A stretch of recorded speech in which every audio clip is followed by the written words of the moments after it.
समाधानी झालं, पण मनात निर्माण झालेलं समाधान काही क्षणापुरतं याच्या मुळाशी कारण काय माहितीये का? कर्तव्याचा पूजक आहे.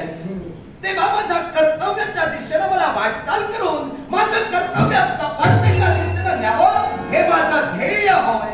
अर्थात माझं ध्येय गाठण्यासाठी मी जी पावलं उचललेली आहे त्यानुसार तुमची आणि माझी ग्रंथिका झाली. ऐका, यादवांनी धर्म कार्याला सुरुवात केलेली आहे.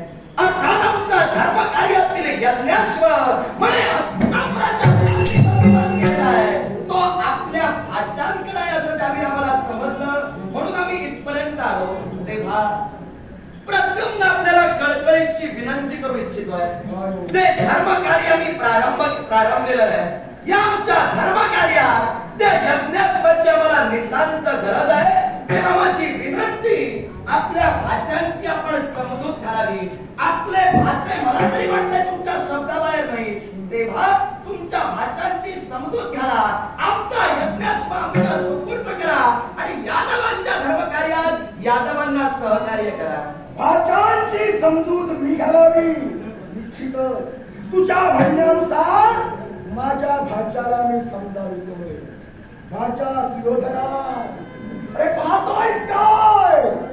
अश्व याच्या हाती लागता उपयोगाचं नाही. तेव्हा जो प्रतिकार मगा तू केला तोच प्रतिकार याच्या मामा शकुनी आपल्या धूर्त बुद्धिमत्तेचं मात्र कौतुक. हस्तिनापूरचे युवराज सुयोधन माझी ओळखी आपल्याला असेलच निश्चितच. कृष्णपुत्र प्रद्युम्न आपल्याला प्रणाम करतो आहे. मंगलमय आशीर्वाद. माझ्या शालीनतेचा भाग मी आपल्याला पटवून दिला. ते संस्कार संपन्नतेचं जीवन हा प्रद्युम्न जगतोय. त्या संस्कार संपन्नतेनुसार मी आपल्याला प्रणिपात केला. कारण हस्तिनापूरचे आपण आहात. या विश्वाच्या पाठीवर हस्तिनापूर एक समर्थ राज्य म्हणून जडलं गेलं. अर्थात त्या समर्थ राज्याचा युवराज हा कोणी सर्वसामान्य नसणार, तो असामान्यच आहे. आणि म्हणूनच या कृष्णपुत्रानं आपल्याला प्रणिपात आपल्या पदाला आपल्या मानाला केला. त्या पलीकडे जाऊन मी कर्तव्याच्या विळख्यात खऱ्या अर्थानं जकडबंद आहे. तेव्हा माझं कर्तव्य सफलतेच्या दिशेने नेणं मला इष्ट वाटतंय. यादवांनी धर्म कार्य आरंभलं.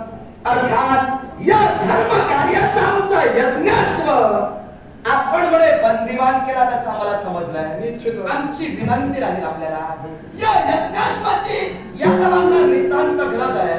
कारण जो अश्वमेध यज्ञ आम्ही प्रारंभलाय, या अश्वमेध यज्ञाची समाप्ती 1 संवत्सर एवढ्या कालावधीतच आम्हाला करायची आहे.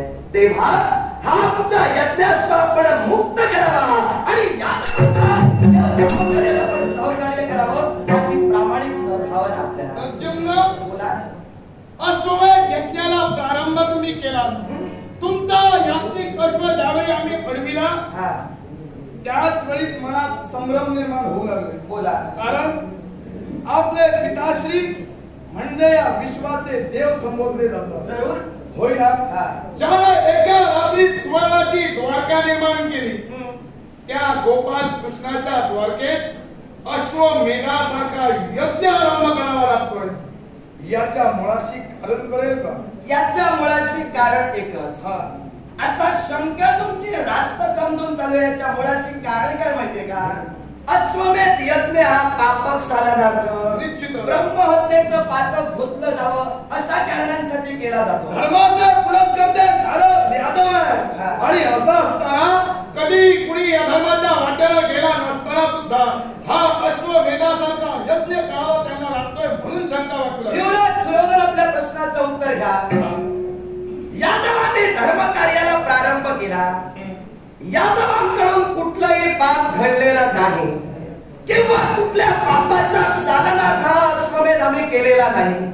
अश्वमेध करण्याचा घाट आम्ही का घातला याच्या मुळाशी फक्त एकच कारण ठरलं. आता ते कारण कोणतं? देवानाम उत्तमम हवी आणि देवेभ्यो उत्तमम हवी हे त्याचं कारण. प्रद्युम्न केवळ देवतांना हव्य गौवेद्य द्यायचं असेल तर इतरत्र सुद्धा यज्ञ आहेत म्हटलं. अगदी होय ना. मग कोणत्या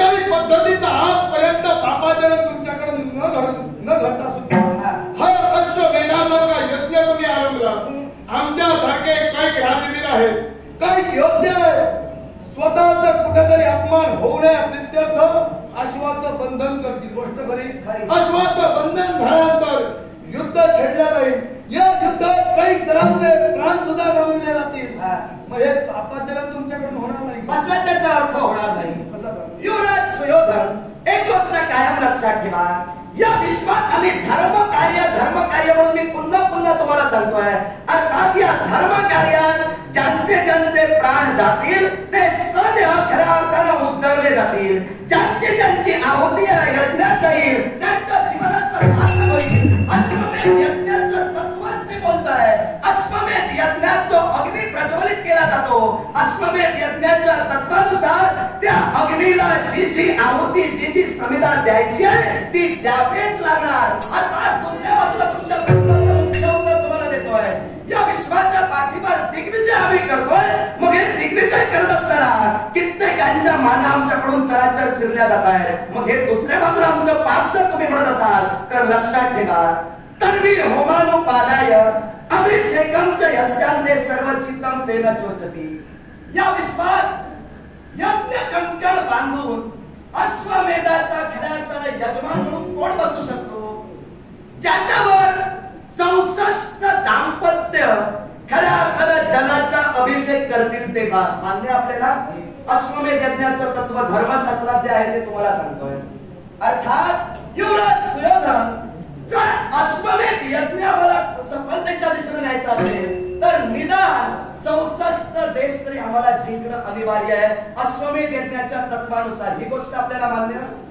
निश्चितच मान्य. मग जर हे तुम्हाला मान्य असेल तर हे आमच्या बाजूने घडते ते दुसरं पाप म्हणू नका. ही धर्मकार्याची वाट प्रद्युम्न, बोला.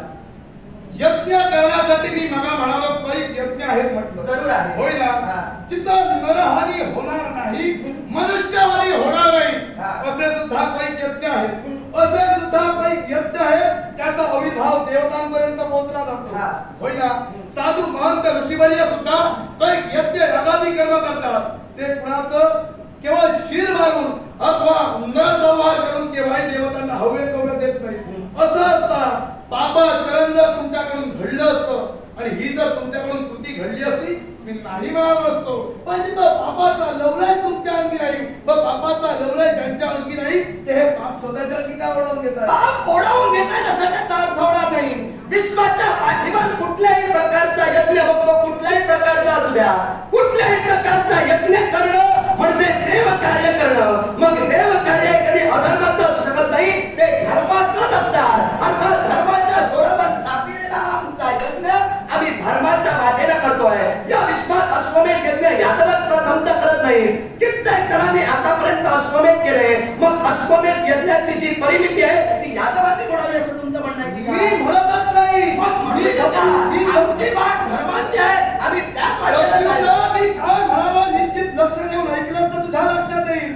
ज्यांच्याकडून पापाचरण झालं, पहिल्यांदा सर्वप्रथम यज्ञ जर कुठं झाला असेल तर सत्यलोकाच्या ठिकाणी यज्ञ झाला. गोष्ट खरी. ज्यावेळी ब्रह्मदेव विराजित सत्यलोकात विराजमान होते, केवळ विश्वाची उत्पत्ती आपण करतोय, केवळ आपणच सर्वश्रेष्ठ आहोत हा अहंकार त्यांच्या अंगी निर्माण झाला. त्याच वेळी त्यांचं बुबुळ खाली पडलं. त्या बुबुळाने अश्वाचं रूप धारण केलं. केवळ हा अहंकार रूपी अश्वानं धरलेलं रूप केवळ त्याचा मेध व्हावा या उद्देशानं पहिला अश्वमेध यज्ञ सत्यलोकात झाला. पापाचरण घडलं. केवळ त्रय देवतांचा अधिपती, त्रय देवतांच्या अंकित झालं विश्व आहे. त्या सत्यलोक गाथांना जर अहंकार होत असेल तर केवळ अहंकाराचं क्षमन करण्यासाठी हा यात्निक अश्व त्या अश्वाचं दमन करण्यात आलं. मला म्हणायचं एकच आहे, ज्यांच्या पापाचा लवलेश नाही त्यांनी पापाचरण करू एवढीच. मी प्रथमतः म्हणालो यादवात पापाचा लवलेश नाही आपण मान्य करता. मग आम्ही अश्वमेध का केला? विश्वाचे स्थैर्य करते, विश्वाचे उद्योजक देवराज देवेंद्र यांच्या मार्गदर्शन तत्वावर यादव चालताय. अर्थात जिथं त्या विश्वाच्या स्थैर्य करत्या देवतेला आम्हाला हा मार्ग दाखवला म्हणून त्यांच्या इच्छेस्तव हा अश्वमेध यज्ञ आम्ही करतोय. मग अश्वमेध यज्ञाच्या परिमितीनुसार जर यादव चालत असतील तर यात जे घातपात आहे ते होणार. म्हणून आम्ही पत्रिका रेखाटली आहे. म्हणून पत्रिका रेखाटली गेली. एकतर करबार खंडणी सह शरण या म्हणजे घातपात थांबेल, नापेक्षा युद्ध करा. तुम्ही योग्य पर्याय काय तो निवडा आणि पावलं थांबवायचे असतील तर दाती तोड घेऊन शरण या. हे प्रद्युम्न अश्व तुमचा जो वडील आहे हा. तो दाती पुढे घेऊन कडवा खंडणी सह शरण येण्यासाठी मुळीच नव्हे. मग? याच्या पर्याय मी निवडलेलाच आहे. कोणता? तुमच्या अश्वमेध यज्ञाला पूर्णविराम. तो जो देवाचा भेदभाव होईल, त्याच्या बळात प्रार्थना आमच्या अश्वमेधाला आपण स्थगिती द्याल, पण लक्षात ठेवा आमच्या मनात तुम्ही चराचर चिरालही, पण आमच्या मनात चिरल्यानंतर आमचा राहिलेला अश्वमेध तुम्हाला पुढे साकारावा लागणार. म्हणूनच आमचं जे पुण्य आहे ते तुमच्या वाटेला येणार. तयारी असेल तरच आम्हाला लढण्याचा माझ्या अंगी असेल, तो अश्वमेध यज्ञ पूर्ण करून पुण्याचा संचय करायचा असेल, तुमच्या मनाने